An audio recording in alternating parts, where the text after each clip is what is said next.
أعوذ بالله من الشيطان الرجيم. بسم الله الرحمن الرحيم. إن المنافقين يخادعون الله وهو خادعهم وإذا قاموا إلى الصلاة قاموا كسالى يراءون الناس ولا يذكرون الله إلا قليلا مذبذبين بين ذلك لا إله هؤلاء ولا إله هؤلاء ومن يضلل الله فلن تجد له سبيلا.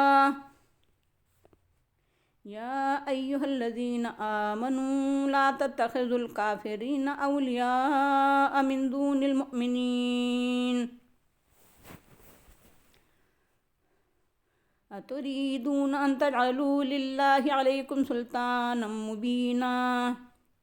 إن المنافقين في الدرك الأسفل من النار ولن تجد لهم نصيرا إلا الذين تابوا وأصلحوا واعتصموا بالله وأخلصوا دينهم لله فأولئك مع المؤمنين وسوف يؤتي الله المؤمنين أجرا عظيما. ما يفعل الله بعذابكم إن شكرتم وآمنتم وكان الله شاكرا عليما. لا يحب الله الجهر بالسوء من القول إلا من ظلم وكان الله سميعا عليما. إن تبدوا خيرا أو تخفوه أو تعفوا عن سوء فإن الله كان عفوا قديرا. إن الذين يكفرون بالله ورسله ويريدون أن يفرقوا بين الله ورسله ويقولون نؤمن ببعض ونكفر ببعض ويريدون أن يتخذوا بين ذلك سبيلا أولئك هم الكافرون حقا وأعتدنا للكافرين عذابا مهينا. والذين آمنوا بالله ورسله ولم يفرقوا بين أحد منهم أولئك سوف يؤتيهم أجورهم وكان الله غفورا رحيما.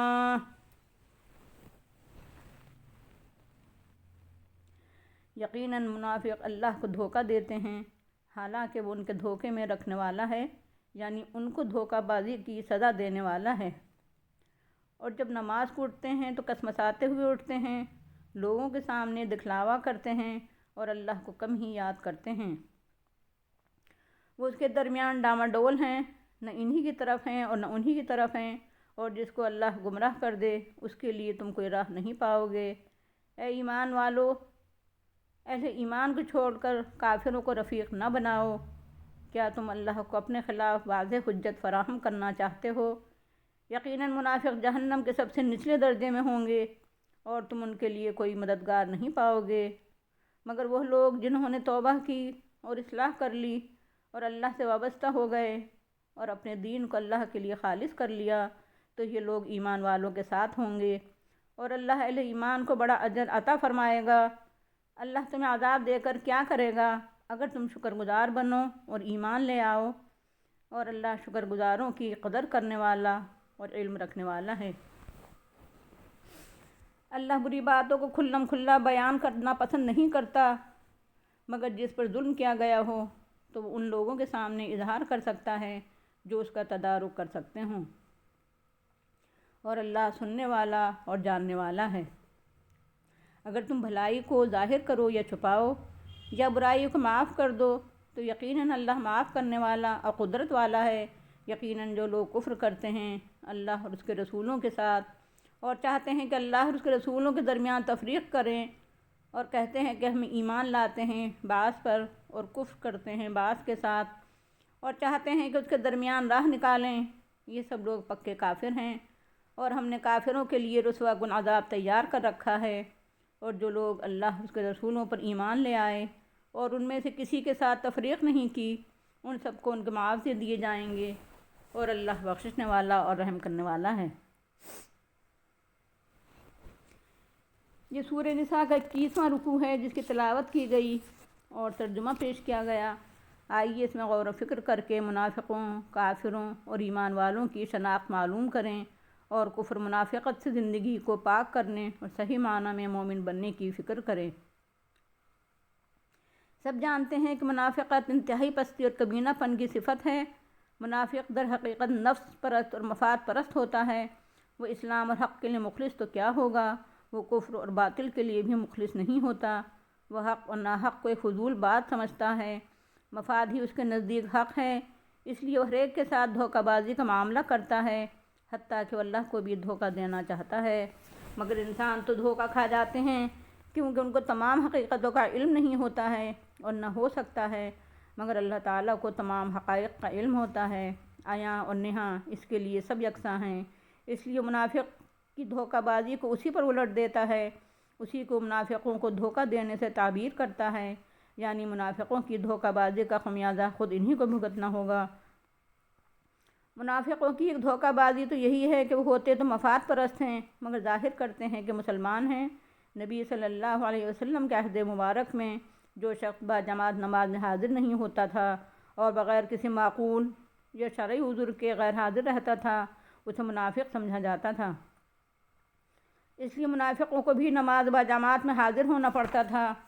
ان کی دھوکہ بازی کی دوسری شکل یہ تھی کہ وہ نمازوں میں بے دلی کے ساتھ کسمساتے ہوئے اور محض شدہ اتارنے کے لیے آتے تھے۔ تیسری صورت ان کی دھوکہ بازی کی یہ تھی کہ وہ خوشنودی رب کے بجائے ریا و نمود اپنے پیش نظر رکھتے تھے۔ جو شخص لوگوں کو دکھانے کے لیے مسلمان بن گیا ہو، جو شخص لوگوں کو دکھانے کے لیے مسجد میں آتا ہو، اور جو لوگ نے اعمال اللہ کے لیے نہیں بس لوگوں کو دکھانے کے لیے کرتے ہوں، ان سے بڑھ کر اور کون دھوکہ باز ہوگا۔ اور نمود شرک خفی ہے، یعنی بظاہر شرک معلوم نہیں ہوتا مگر دراصل شرک ہوتا ہے۔ چھپا ہوا شرک یعنی بندوں کو خوش کرنا اس کے پیش نظر ہے تو اس نے بندوں کو خدا کا درجہ دے رکھا ہے۔ چوتھی دھوکہ بازی وہ یہ کرتے ہیں کہ بظاہر تو نماز پڑھتے ہیں مگر اللہ کو کم یاد کرتے ہیں، حالانکہ نماز تو دراصل یاد خدا کی بہترین شکل ہے۔ نماز میں جو تصورات کام کرتے ہیں، نماز میں جو حرکات اور اعمال ہوتے ہیں، جو اذکار پڑھے جاتے ہیں اور جو قرآن مجید پڑھا جاتا ہے، اس کو حرف حرف اللہ کی یاد ہے۔ وجود باری تعالیٰ، صاف باری تعالیٰ، وجود باری تعالیٰ، صفات باری تعالیٰ، احکام باری تعالیٰ، ہدایات باری تعالیٰ، ہر ایک میں جیتی جاگتی یاد خدا ہوتی ہے، بشرط یہ کہ مقصدی نماز ہو، شعوری نماز ہو، دکھاوے کی نماز نہ ہو۔ ان کی دھوکہ بازی کی پانچویں شکل یہ تھی کہ وہ ظاہر کرتے تھے کہ وہ اللہ پر اور تمام ایمانیات پر یقین رکھتے ہیں اور حق کو حق مانتے ہیں، مگر وہ حق اور ناحق کے درمیان تذبذب میں پڑے ہوئے تھے، شک و شبہ میں مبتلا تھے، یقین سے محروم تھے۔ چھٹی صورت ان کی دھوکہ بازی کی یہ تھی کہ دو کشتیوں پر سوار تھے، مسلمان سو کہتے ہم تمہارے ساتھ ہیں اور کافر سو کہتے کہ ہم تمہارے ساتھ ہیں، مگر حقیقت میں وہ ان کے ساتھ نہ ان کے ساتھ تھے نہ ان کے ساتھ تھے۔ وہ مفاد پرست اور دھوکہ باز تھے، وہ اللہ تک کو دھوکہ دینا چاہتے تھے، بندے تو پھر بندے رہے۔ در حقیقت ان کو اللہ نے گمراہ کر دیا تھا، اس لیے وہ اندھیاریوں میں بھٹک رہے تھے اور ٹامک ٹوئیاں مار رہے تھے، اور اللہ نے ان کو اس لیے گمراہ کیا تھا کہ انہوں نے اپنے ارادہ اور اختیار سے حق کے بجائے گمراہی کو پسند کیا تھا۔ منافقوں ضعف ایمان میں مبتلا لوگوں کی ایک علامت اور کمزوری یہ ہوتی ہے جو سراسر ایمان کے منافی ہوتی ہے کہ وہ اہل ایمان کے دوست نہیں ہوتے، اہل ایمان کو دوست نہیں بناتے۔ اگر فروغ اسلام اور غلبہ حق ان کے پیش نظر ہو تو وہ سچے مسلمانوں کے رفیق بنیں اور ان کو اپنا رفیق بنائیں۔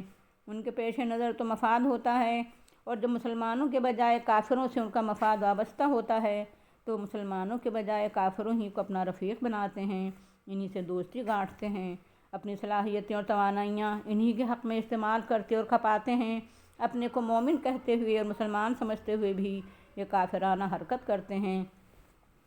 اس لیے اللہ تعالیٰ ذراہ شفقت فرماتا ہے کہ اس طرح تو تم اللہ کو اپنے خلاف کھلی سند اور واضح حجت فراہم کرتے ہو، اپنی اس حرکت سے باز آ جاؤ ورنہ تمہاری خیر نہیں ہے، تمہارا انجام بڑا بھیانک ہوگا۔ منافقوں کی منافقانہ علامتوں اور دھوکہ بازیوں کو بیان کرنے کے بعد اللہ تعالیٰ ان کا انجام بیان فرماتا ہے کہ منافقوں کو دوزخ کے سب سے نچلے درجے میں جھونکا جائے گا۔ ان کی سزا ان کی منافقانہ پستی اور کمینہ پن کے بالکل مناسب ہے۔ اللہ تعالیٰ آگے فرماتا ہے کہ تم ان منافقوں کے لیے وہاں کوئی مددگار بھی نہیں پاؤ گے۔ مطلب یہ ہے کہ ان کو کوئی معاون اور مددگار اور جرم کی سزا سے بچانے والا کیا ملے گا؟ تم بھی اہل ایمان ان کے لیے کوئی معاون اور مددگار تلاش کرو گے تو تم کو بھی کوئی مددگار میسر نہیں آئے گا۔ لیکن کافر ہوں یا مشرک، ملحد ہوں یا منافق، فاسق ہوں یا فاجر، قرآن اور قرآن نازل کرنے والا اللہ انسانوں سے مایوس ہونا نہیں سکھاتا۔ مجرموں، باغیوں اور نافرمانوں اور سرکشوں کو بھی مایوس نہیں کرتا۔ ساری علامتیں بیان کرنے یا جرائم گنانے اور ان کا انجام بد بیان کرنے کے بعد بھی اس نے ہماری بھی آس قائم رکھنے اور ان کو بھی امید دلانے کے لیے فرمایا، جو لوگ توبہ کر لیں اور صرف ذہنی، قلبی اور زبانی توبہ پر اکتفا نہ کریں بلکہ اپنی اصلاح کر لیں اور تمام منافقانہ خیالات اور حرکتیں چھوڑ دیں اور اللہ سے مضبوط تعلق قائم کر لیں، نہ صرف ذہنی، نہ صرف قلبی بلکہ عملی تعلق مضبوط اور پائیدار تعلق قائم کر لیں، اپنا فکر و عمل اور زندگی اللہ سے وابستہ کر لیں اور اپنا دین و مذہب اور اطاعت و فرمانبرداری اللہ کے لیے خالص کر لیں، کیونکہ آدھا تیتر آدھا بٹیر کی مظہر زندگی منافقانہ ہوتی ہے۔ دو رنگی، ترنگی اور سہ رنگی زندگی منافقانہ زندگی ہوتی ہے۔ مخلصانہ زندگی تو صرف اللہ کے مخلصانہ یک رنگ اطاعت کی زندگی اور صرف اللہ کے ہمہ پہلو اور ہمہ جہتی اطاعت پر مبنی زندگی ہوتی ہے۔ اس طرح کی مخلصانہ توبہ اور مخلصانہ اطاعت کرنے والوں کا حشر اللہ کے مخلص ترین مومن بندوں کے ساتھ ہوگا، اور واضح رہے کہ اللہ اپنے مخلص سچے بندوں کو اجر عظیم سے ہمکنار کرے گا۔ اگر اللہ کے بندے الحاد سے باز آ جائیں، کفر سے باز آ جائیں، شرک سے باز آ جائیں، بے وفائی اور نافرمانی سے باز آ جائیں، ناشکر گزاری اور احسان فراموشی سے باز آ جائیں اور ایمان لا کر شکر گزار بندے بن جائیں، تو اللہ تعالیٰ اپنے بندوں کو کیوں عذاب دے گا؟ وہ انہیں جہنم میں کیوں جھونکنے لگا؟ وہ انہیں طرح طرح کی سزاؤں اور مصیبتوں میں کیوں مبتلا کرنے لگا؟ اللہ تعالیٰ تو اپنے بندوں کی وفاداری، فرمانبرداری، احسان مندی اور شکر گزاری کا بڑا ہی قدردان ہے۔ وہ اپنے بندوں کے ساتھ جو بھی معاملہ کرے گا وہ محض ظن و تخمین اور صرف دوسروں کی رپورٹ پر، یہ صرف سنی سنائی باتوں پر نہیں کرے گا بلکہ اپنے ذاتی علم کی بنیاد پر کرے گا، کیونکہ وہ علم و خبر والا ہے اور اس کا علم بڑا وسیع، گہرا اور سچا علم ہے۔ یہودی، عیسائی، منافق اور مشرک پنجے جھاڑ کر مسلمانوں کے پیچھے پڑ گئے تھے اور ہر طرح مسلمانوں کو مشتعل کرنے کی کوشش کرتے تھے۔ اسلام، اسلامی تحریک، اسلامی مشن کے علم بردار محمد رسول اللہ صلی اللہ علیہ وسلم اور مسلمانوں کے خلاف ہر طرح کی مخالفانہ کوششیں اور پروپیگنڈا کر رہے تھے۔ مسلمانوں میں غصہ اور نفرت کے جذبات پیدا ہونا بالکل فطری بات تھی، اس لیے ان کو ہدایت دی گئی کہ تم بدگوئی کے جواب میں اگرچہ بدگوئی کا حق رکھتے ہو کیونکہ تم مظلوم ہو، مگر چونکہ تم ایک اعلیٰ عقیدہ رکھتے ہو، ایک اعلیٰ مشن ہے تمہارا اور الہی نظام فکر و عمل کے تم علم بردار ہو، اس لیے تمہارا ظرف بھی بڑا وسیع ہونا چاہیے، تمہارے اندر قوت برداشت زیادہ سے زیادہ ہونا چاہیے، تمہیں حلیم اور بردبار ہونا چاہیے۔ وہ تمہارے اوپر کیچڑ اچھال رہے ہیں، تم ان پر کیچڑ نہ اچھالو۔ انہوں نے تمہارے خلاف گھناؤنے پروپیگنڈے کا طوفان برپا کر رکھا ہے، مگر تم ان کے خلاف جھوٹا پروپیگنڈا مت کرو۔ اللہ تعالیٰ برائی کے اظہار کو پسند نہیں کرتا، مگر اللہ سننے والا بھی ہے۔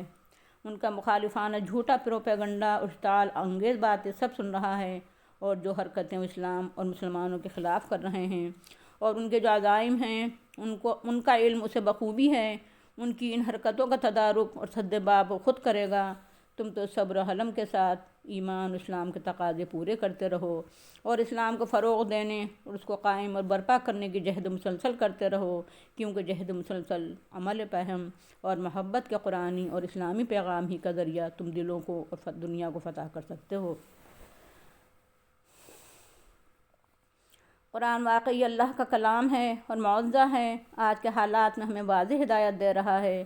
آج بھی دنیا کا سب سے بڑا دہشت گرد امریکہ اور اس کے اتحادی اور اس کا پروردہ اسرائیل عیسائیت صہیونیت اور برہمنیت ہے، اور سنگھ پریوار سب متحد اور منظم ہو کر دنیا میں اسلام اور مسلمانوں کے خلاف ہر طرح کا مخالفانہ اور دشمنانہ جھوٹا پروپیگنڈا کر رہے ہیں، اور دنیا کی تمام سرمایہ دارانہ نیوز ایجنسیاں جو عموماً یہودیوں اور برہمنوں اور بنیوں کے قبضے میں ہیں، اور ذرائع ابلاغ اور میڈیا اسلام اور مسلمانوں کے خلاف ان کی تحریکوں اور حکومتوں کے خلاف آگ اگل رہا ہے، اور خود مسلمانوں میں سے منافق قسم کے لوگ اور نفاق پر مبنی مسلمانوں کی حکومتیں ان کا ساتھ دے رہی ہیں۔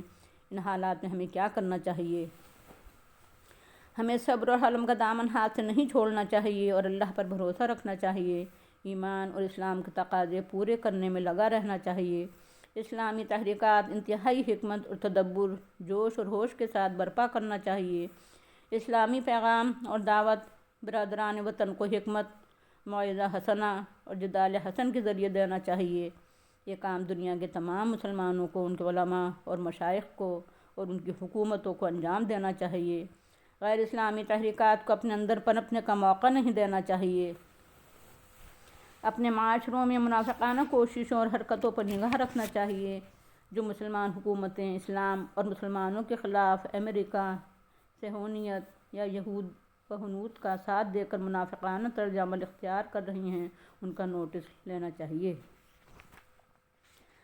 غرض کہ یہ قرآن کا اعجاز ہے کہ اس کا مطالعہ ہم بروقت ہدایات دیتا ہے اور رہنمائی فراہم کرتا ہے۔ قرآن مسلمانوں کو عمومی انداز کی مزید ہدایت دے رہا ہے کہ اگر کوئی بھلائی علانیہ کرو یا چھپا کر کرو اور بدسلوکی کو معاف کر دو تو یہ تمہیں کرنا ہی چاہیے، کیونکہ تمہارے ایمان کے عین مطابق ہے، اور پھر اللہ تعالیٰ سراپا عفو درگزر ہے، مگر ساتھ ساتھ وہ قدیر بھی ہے اور انتقام لے سکتا ہے مگر نہیں لیتا۔ تم بھی ایسا ہی کرو، لیکن یہ جب ہے جب کہ تمہاری اپنی ذات کا معاملہ ہو، لیکن دشمن اسلام اور حق مٹانے پر تلا ہوا ہو تو قرآن کا مزید مطالعہ کرو۔ قرآن تمہیں مدافعانہ اور اقدامی کارروائیوں کی ہدایت بھی دیتا ہے اور مواقع بھی بتاتا ہے۔ اللہ کے قدیر ہونے کا ایک پہلو یہ بھی ہے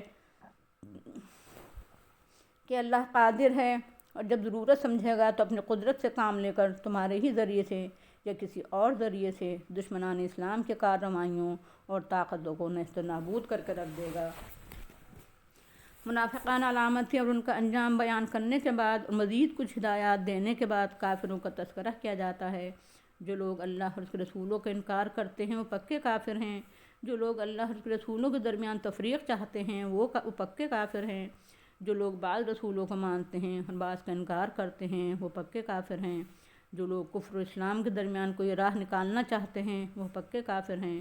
یعنی جو لوگ مسلمان ہونا اور رہنا چاہتے ہیں ان کے لیے ضروری ہے کہ اللہ کو مانیں اور اس طرح مانیں جس طرح قرآن ماننے کو کہتا ہے، اور اس کے تمام رسولوں کو مانیں۔ ایسا نہ کریں کہ اللہ کو مانیں اور رسولوں کو نہ مانیں، یا بعض رسولوں کو مانیں اور بعض کو نہ مانیں۔ اور ان کے لیے یہ بھی ضروری ہے کہ کفر اور اسلام دونوں میں کچھ قطربیونت کر کے کوئی درمیانی راہ نہ نکالیں، کیونکہ پاک اور ناپاک، زہر اور تریاق، صحیح اور غلط کا آمیزہ اور ملغوبہ اسلام اور قرآن کی نگاہ میں ناحق اور باطل ہی ہوگا۔ غرض کے کافروں کے لیے، حق کے منکروں کے لیے اللہ نے رسوا کن عذاب تیار کر رکھا ہے۔ رکوع کے آخر میں سچے ایمان والوں کی پہچان اور انجام ہی مختصراً مگر واضح انداز میں ہمارے سامنے رکھ دیا گیا۔ جو لوگ اللہ اور اس کے تمام رسولوں پر ایمان لائیں اور جو لوگ اللہ کے رسولوں کے درمیان تفریق نہ کریں کہ بعض کو مانیں اور بعض کو نہ مانیں، یہ لوگ واقعی سچے مومن ہیں۔ ان کا اجر ان کا رب ان کو عطا کرے گا، اور اس کا عطا کردہ اجر بہت سے اجروں اور معاوضوں کے برابر ہوگا۔ اور سچے اہل ایمان سے جو لغزشیں ہو جائیں گی، غیر ارادی طور پر چھوٹے موٹے گناہ ہو جائیں گے، وہ ان سب کو معاف کر دے گا، کیونکہ وہ بخشنے والا اور مہربان ہے۔ اگر کوئی شخص نادم اور تائب ہو کر آئے اور اس کے دربار میں رو کر گڑ گڑا کر اس سے معافی مانگے تو وہ بڑے گناہوں کو بھی معاف کر دیتا ہے۔ وآخر دعوانا الحمد للہ رب العالمین۔ السلام علیکم ورحمۃ اللہ وبرکاتہ۔